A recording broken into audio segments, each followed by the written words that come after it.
それでは、ミラノ工科大学エティオ・マンジーニ名誉教授によるキーノートスピーチに移りたいと思います。本日はコラボレーションの力、ソーシャルイノベーションはいかにして難問を解決するのかというテーマでお話をいただきます。私よりですね、マンジーニ教授のご略歴を簡単にご紹介させていただきます。エツィオ・マンジーニ教授はですね、ミラノ工科大学にて名誉教授を務められ、現在、デザイン学校の国際ネットワークである、ディジーズネットワークの会長も務められています。また、バルセロナのエリサバ大学、上海の同済大学、ロンドン芸術大学、ニューヨークのパーソンズ大学など、世界の名だたるデザイン学校でも名誉教授を務めていらっしゃいます。マンジーニ氏はデザイン研究者としてソーシャルイノベーションとサステナビリティのためのデザインにおけるリーダー的存在でいらっしゃいます。代表作は、日々の政治、ソーシャルイノベーションをもたらすデザイン文化、Design when everyone designs、Livable Proximity、Ideas for the City, the Chaos などをご執筆されています。それでは、マンジーニ先生、キーノートスピーチをよろしくお願いいたします。皆様拍手でお迎えください。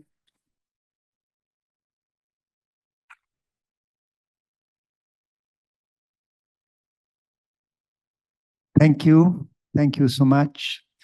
Thank you for having invited me here. Thank you for Professor Sarayama for the introduction and also for being probably the one that has done more to bring me here. And thank you to Mr. Takanaka for the introduction.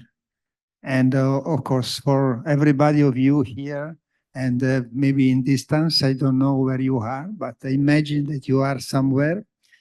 I hope to bring some contribution to your discussion. Of course, it's always difficult when you come from a different background, a different country, and you arrive in another one, you are in some way parachuted in new culture. And so there is always some issue about translation, not so much for the English per se, because we have spoken with our fantastic translator, but there are different backgrounds. So this is a contribution that comes from somebody that is mainly socialized in Europe, even though I've traveled enough. And so it's a provocation that hope will be helpful for your discussion. And so if the machine works, the title will be clear when I hope after this 40 minutes of speech. And I want to try to position, to give a context to what I'm going to say. So there's no need to say that we live in a very difficult moment. For what regard myself, it's difficult to start whatever conversation without saying that we are near to a war or somebody are pushing us toward a war. And this is really very great. And all my speeches are trying to create bridges and help to reduce this risk. But we have to go on in any case. And we are facing issues that are so big and in some way could appear intractable. So that are not possible to solve. So for instance, I put here the biggest of the biggest. We are 8 billion people. We are going to be 10 billion people. And at the same time, we have also to preserve our planet and all the ecosystem. So not only the planet as a kind of big machine, but the planet as a living entity built up by millions of different ecosystems that should be preserved. So how we can put together the need of guarantee the continuity to this ecosystem and at the same time to give a good life to 8 or 10 billion people. This is a typical, very large problem that we have to face, and it's very difficult to face in this moment. But we can also, when we do not think in very general terms, we can scale at different level, and we can, for instance, in Japan, as in Italy, and as it will be more or less wherever in the world in the next decades, what does it mean to offer perspective of a good life to so many elderly people when the shape of our society, what is called normally the demographic pyramid, has been reversed. So all our society has managed, I take care is better, the manage of the elderly people in different way, through the family, through the village, through the state. But all of them had in common that there were few elderly people and many young people to take care in the home, to take care in the village, to take care through some services. And different strategy has been found. But we have never faced the conditions in which the elderly are much more than the young, at least for the next generation. So in the long future, things will change, but for some generations, it will be like this.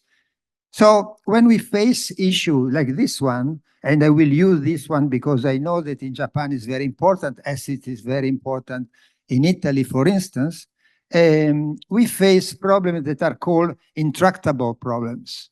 So the term I learned that in English, intractable problems means the problem that they cannot be solved in the frame, in the way you're thinking that we usually have.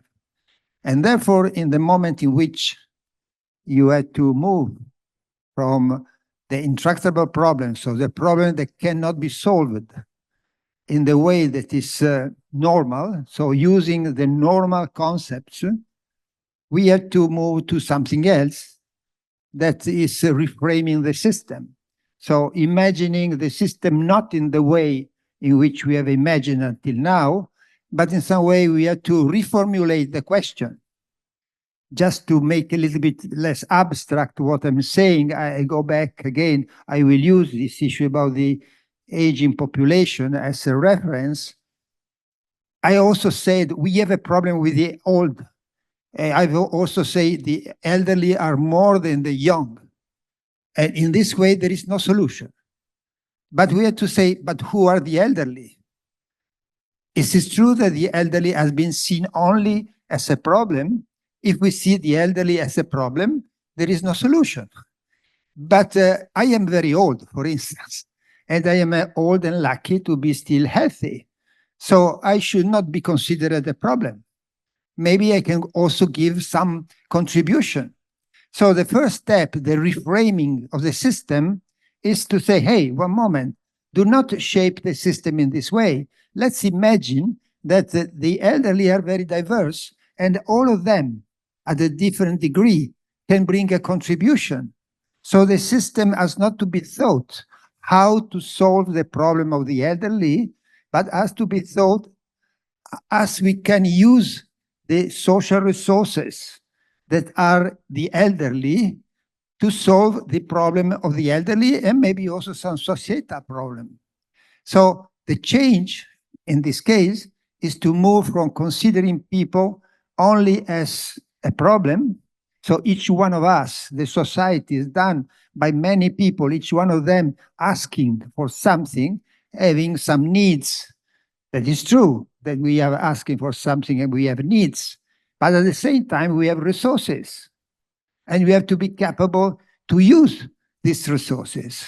So the challenge, and this, if you want, this is the core of what I'm going to say, is we should imagine all our society with all our knowledge, with all our technologies as something capable to use, to give space to the resources, to the social resources that we have.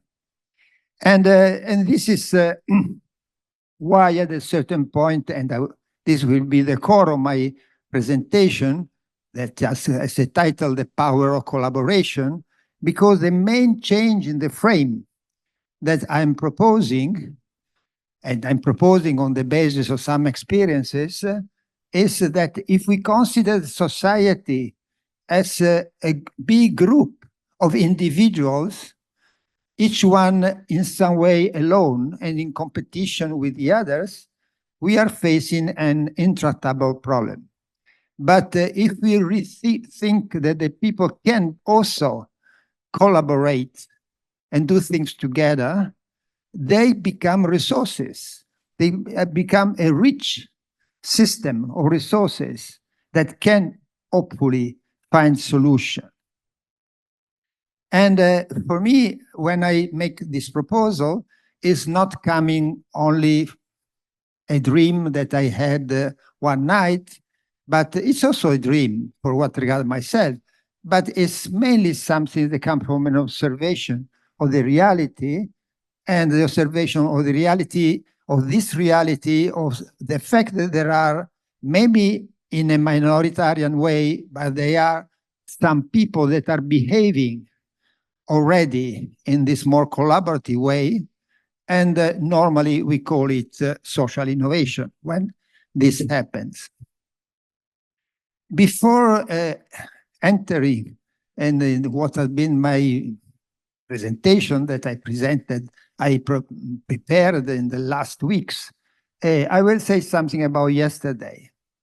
Because yesterday I've been lucky enough to be invited by the digital agency, that for sure you know, but for who do not know, it's a body of the government, it's a kind of ministry about innovation and digital innovation. And I like to talk about shortly, very shortly, talk about this meeting, first of all, because I am very happy to meet these people, because also my coming here has been in part or totally, I don't know, sponsored by this digital. So I have to say thanks for that. But I have to say thanks to this visit and the people that dedicate some time to discuss with me, because I learned a lot. First of all, I learned that there is a special agency devoted to the things and driven with many designers inside. So I am a designer too. So I was very happy to see some designer that was managing some very important place. But secondly, because in the presentation, I don't know if you can read. No, you can read. The claim are very interesting, because the claim is the government as a service. That means in some way a government that do not only impose things, but it's help things to happen. And the government as a startup that I've been told, that means with the dynamic and the capability not to be frozen in a bureaucratic structure, but something that is continuously capable to renew itself. And at least in terms of objective, I think that these are very good objectives.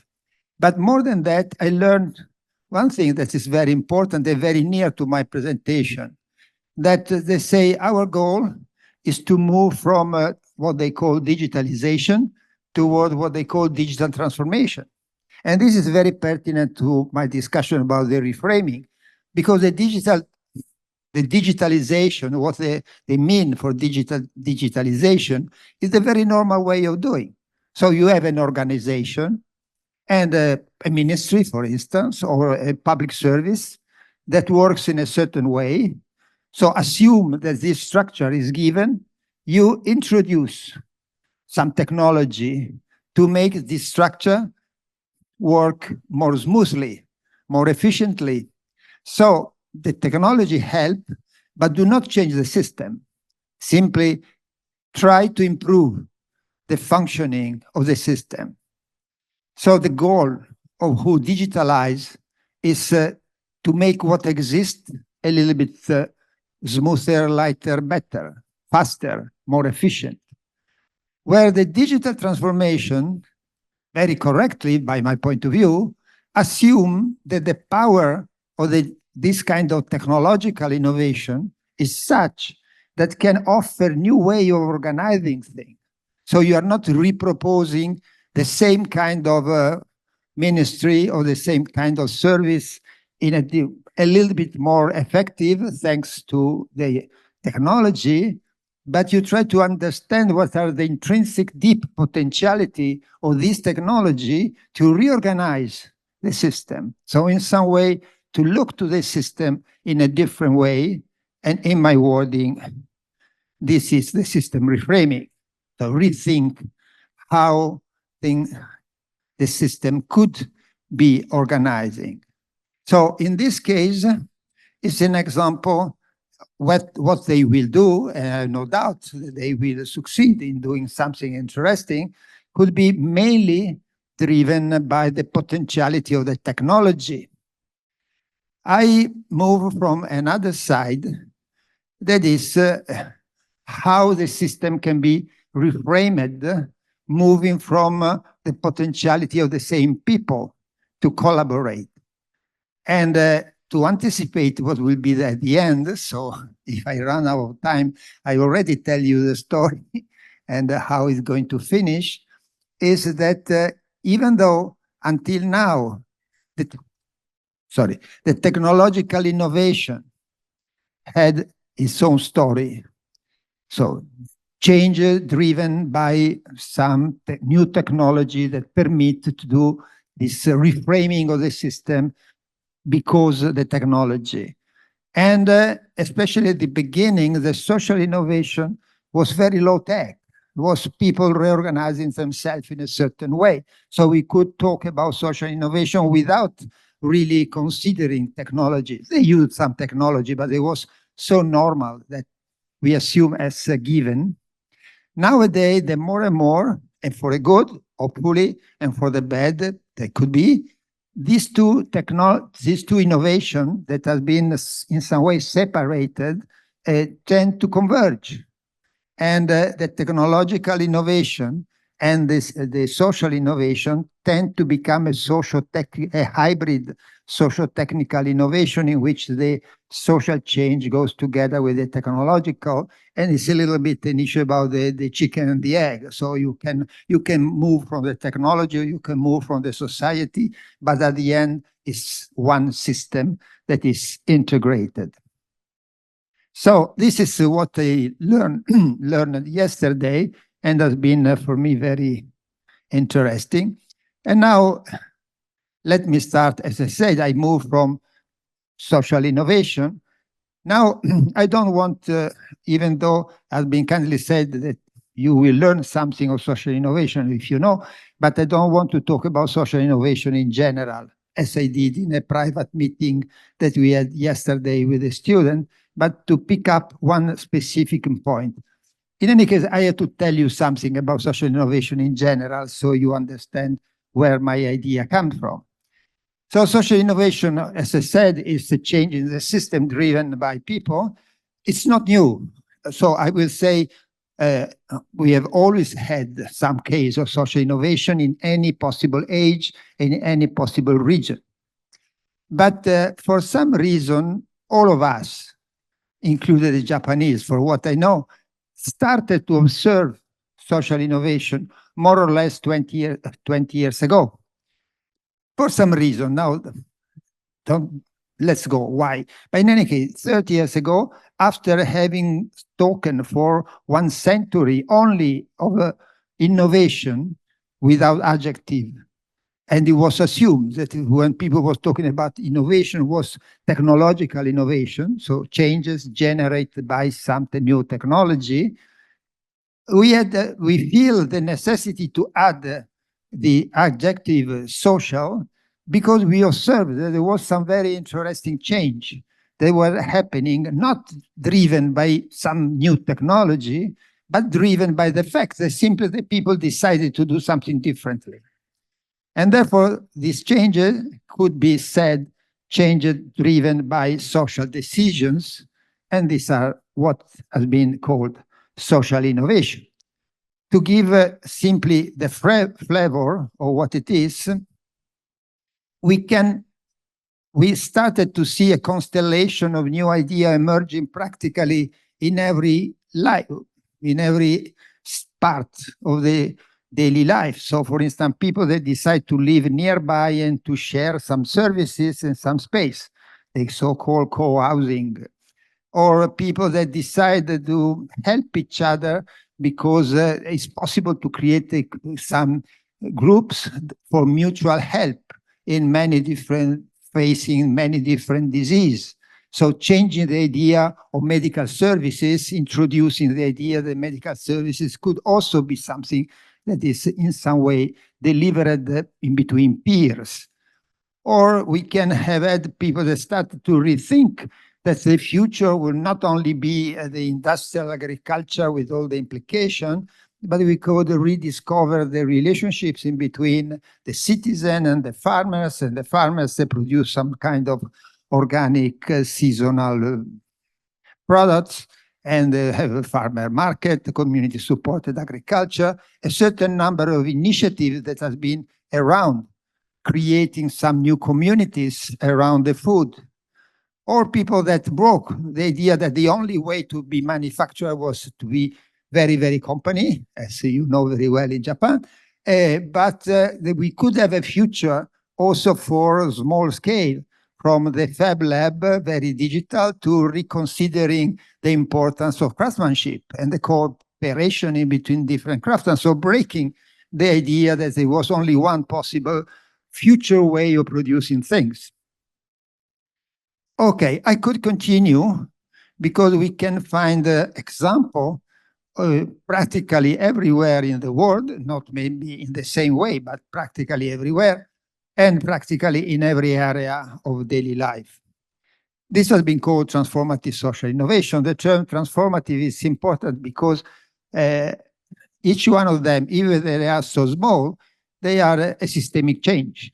So they are not simply improving a little bit what already exists.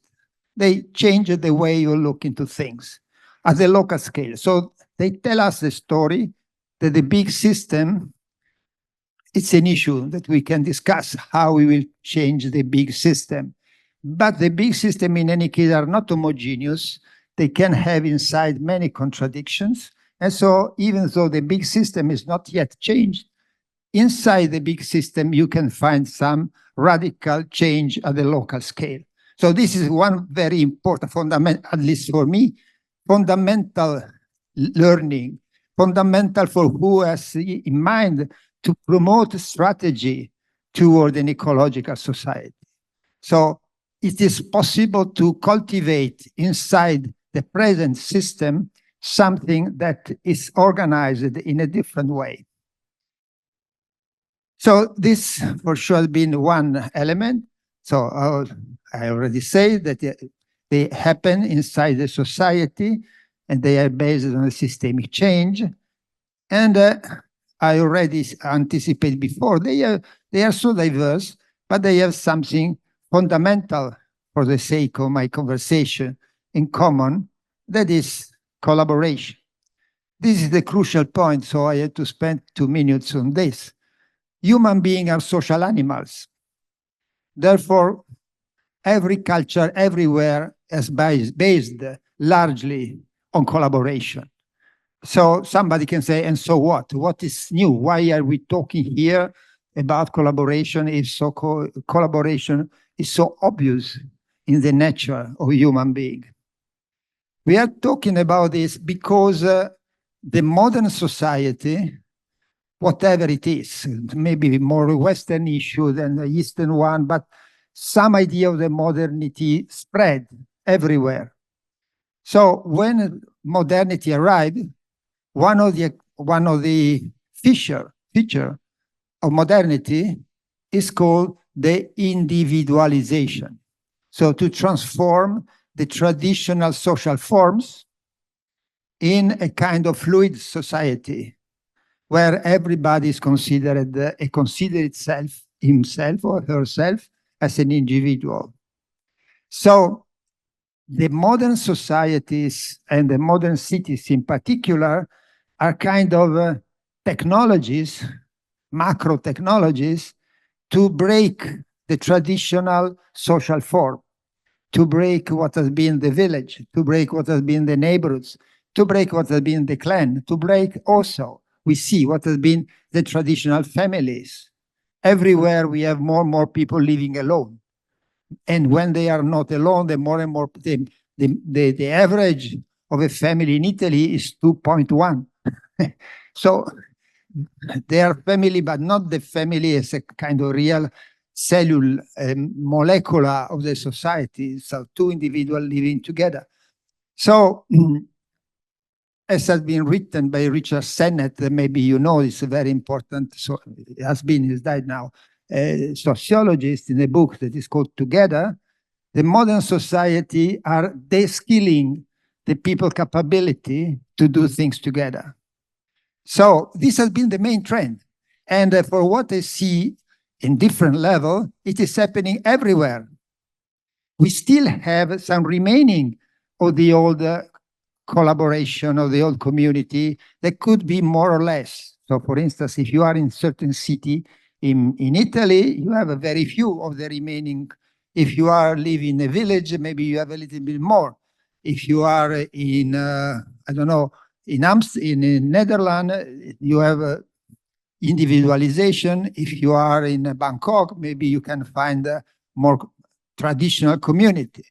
But the trend, if nothing happens, is toward to be more and more individual.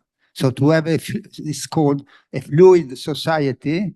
Maybe you know a very important other author that is Zygmunt Bauman, that talk about the liquid society. And the liquid society is exactly because all the traditional social form melted. So I spent so many words to talk about this because I will talk about communities, but there is no real relationship with the community of the tradition.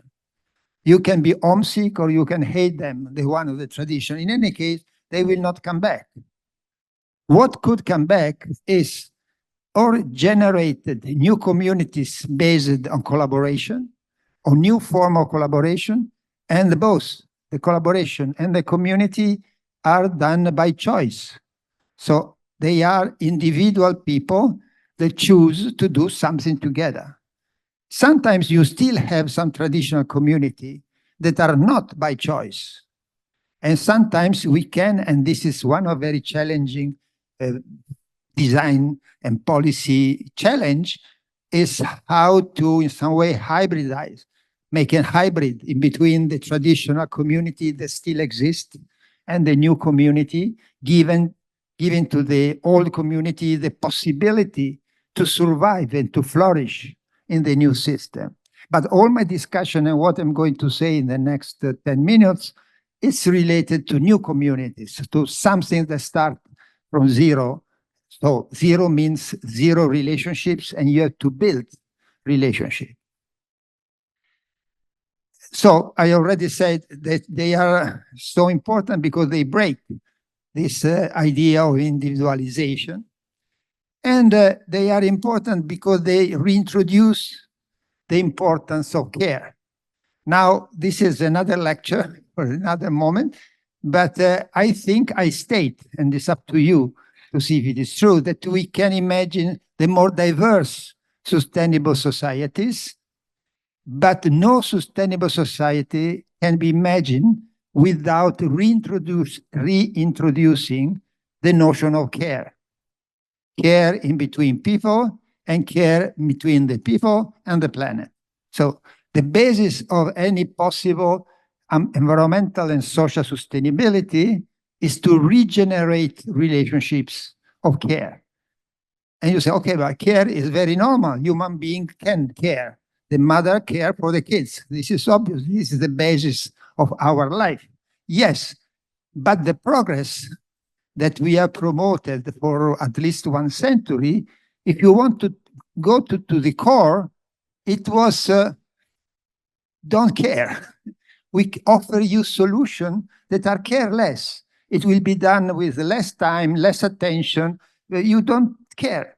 So I am a designer. One of the claims has been we have to develop this user-centered design that mainly was intended as user-centered means that the user has to have, is a user, not a citizen, not a human being, but a user or a consumer, even worse, and to do the less effort for the less time, with the less attention. So the message was, sit in your comfortable chair and we will solve the problems. This has been the main driver of the progress and for what we are designer, how we implement our products. Now, when we say that sustainability asks for care, asks for something that could appear very unpopular, because the people can say, it's so comfortable. If they give me the possibility not to do anything, why I should care? But this is what has to be changed. And this social innovation demonstrates that people can rediscover the quality of care, the quality of doing things well. Care means time and attention. And both are considered by the modernity as limited.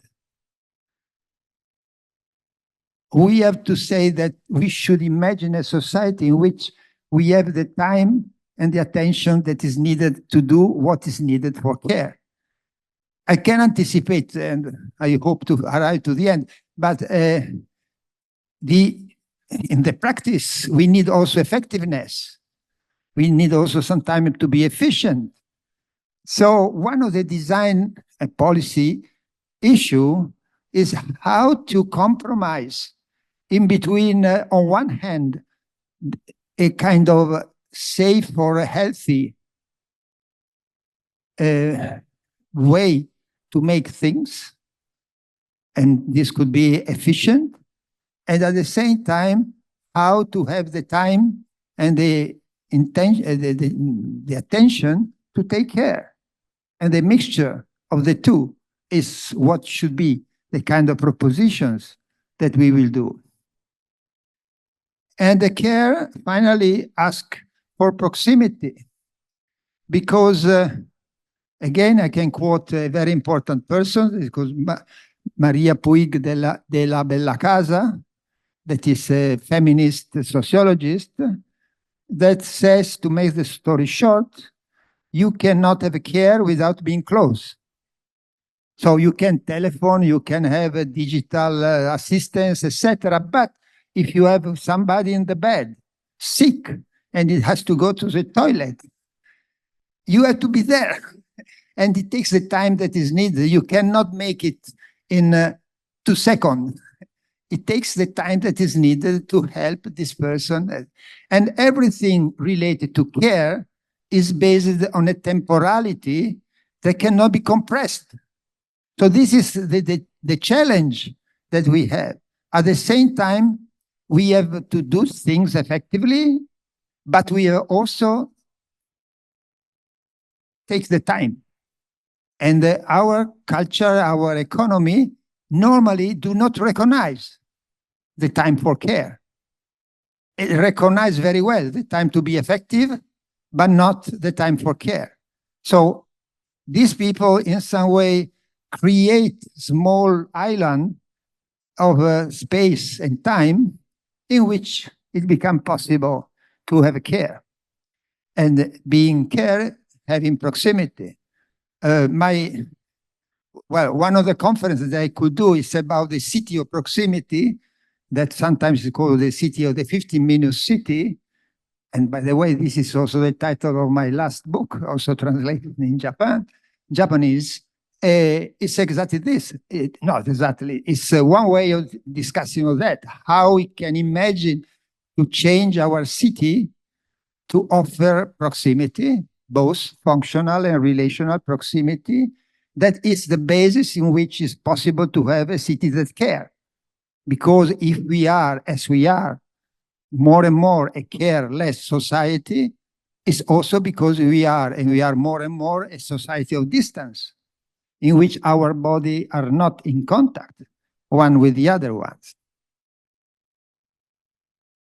So this has been the example, this introduction of social innovation, but I see that the time is running fast and I don't want to invade the time for the others. So I will very shortly tell you what were the examples and why I wanted to use these examples.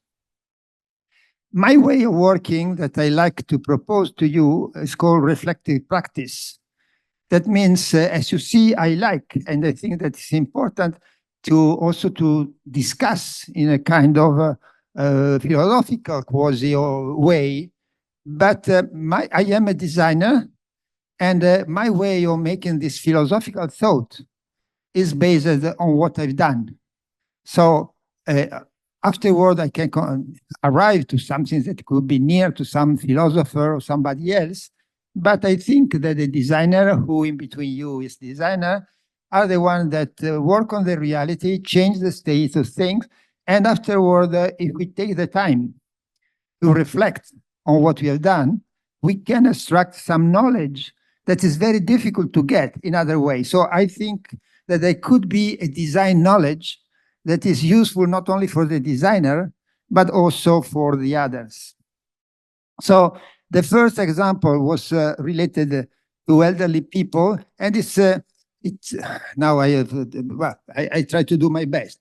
Very, very near to human relationship at the scale of one human in face to another human.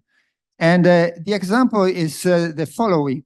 It's related to elderly people. It's related to a project in Milano. It's related to the fact that in Italy, very often the family own the house, and very often at the end of the story, there is one elderly person in a home that is relatively big, because it's a home of the family that now is empty because there is only one elderly.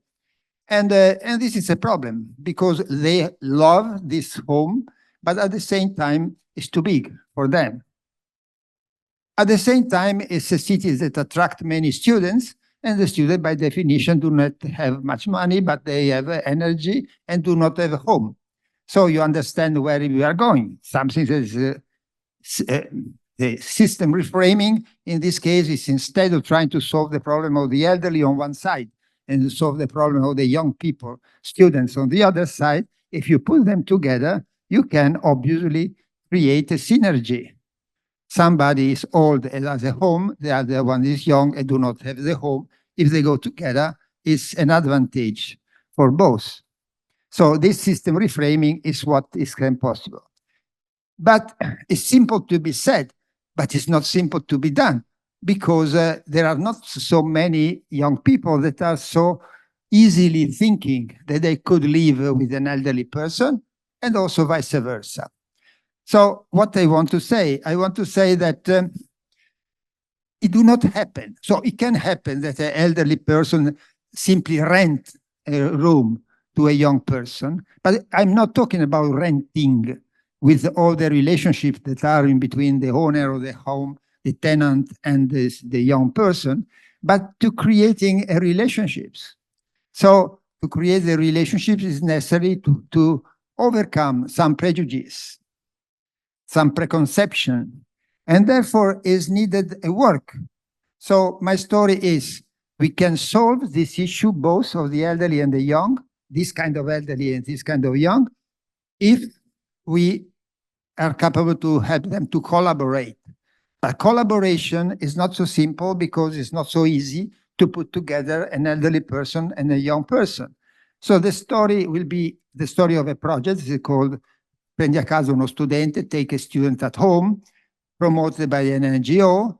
And what they did, we did, because we participate to this, to making a kind of ethnographic, design-driven ethnographic research to understand well the problems, the prejudices, and afterward, a number of microservices that are the ones that are needed to try to overcome the problem. Just to give you an example, this enabling system started from the idea that if you say, okay, there is Ezio Manzini that offers a room in that place, please go to meet him. It's difficult because people do not know. They are embarrassed to come to my home, and I am embarrassed. So the idea is to give a third place where they can start to chat, to have a conversation. It's easier to make a step backward if they don't like it. And I could say a number of small initiatives we call microservices that help to reduce the possibility of difficulties and conflict. What we can say moving from this project is that we cannot design care. This is the base message.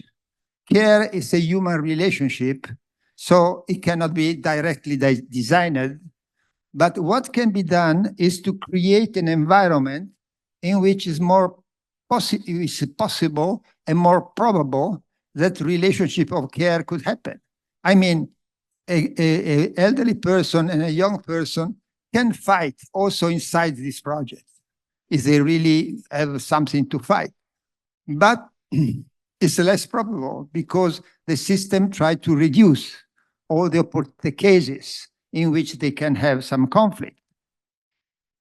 And there was other two that tell the story at different scale. This was the scale of a building where people that do not know each other are in a system in which the flats are relatively small, but they can have some shared space, some shared service. And it's a real project that started some years ago, and now they replicated several times. And the issue is how to make people that do not know each other a community. Also, this could appear to be simple, but it's not simple at all, because the people that are the neighborhoods can have a lot of reason to fight one against the other one. And therefore, there has been needed a project to develop it, and to develop it creating opportunities to have something in common, a place, a community, a playroom for kids, a community garden, entertainment area, food co-op, workshop for repairing, public events. But to make everything, I've said, seem so easy and so beautiful, it has been necessary to support all these events with something that is called the enabling system. And the enabling system has to be designed, has to be very attentively designed. It is not so simple to be done. And there are something physical and something digital that has to be designed. It's a work that starts before they enter, 1 year before, to build the community, and 1 year after to assure that the community is going to work. And this is what has been designed, a number of tools that help the communication. And the reflection was that also in this case, you cannot design the relationship, but you can create the opportunity for people to do it together.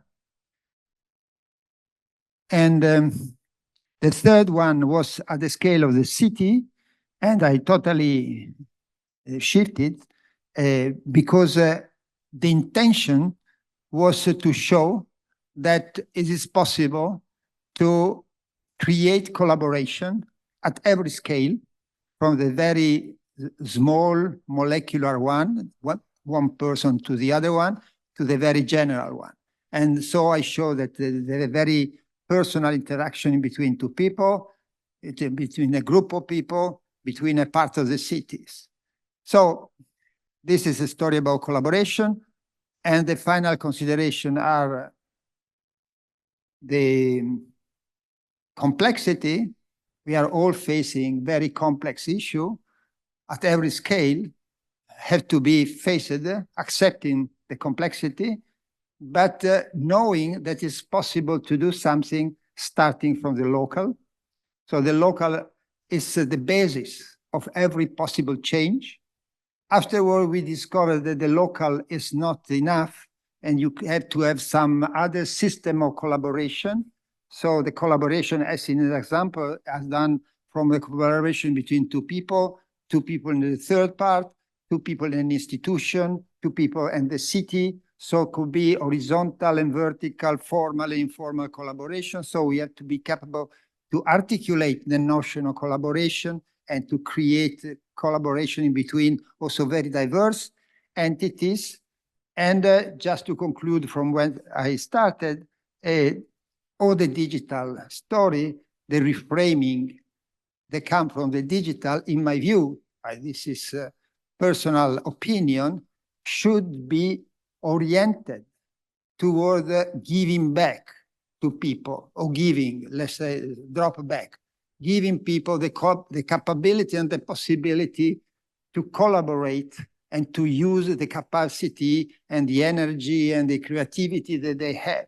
And note that when we talk about digital transformation, there is also the scenario that the digital transformation could mean also push people in their own sofa, the more that is possible, the more passive that is possible, the more individual that is possible, because the digital transformation generates a system that is pushing toward this kind of passive individuality. And unfortunately, this is the mainstream. But the digital transformation could also reimagine the system in the way that some power is given to the people, as is given a power in the framework of some norms, that is the role of the institution, and that help people to reskill themselves in the capability of collaborate. So sorry if I was a little bit longer than the needed, and thank you for your attention.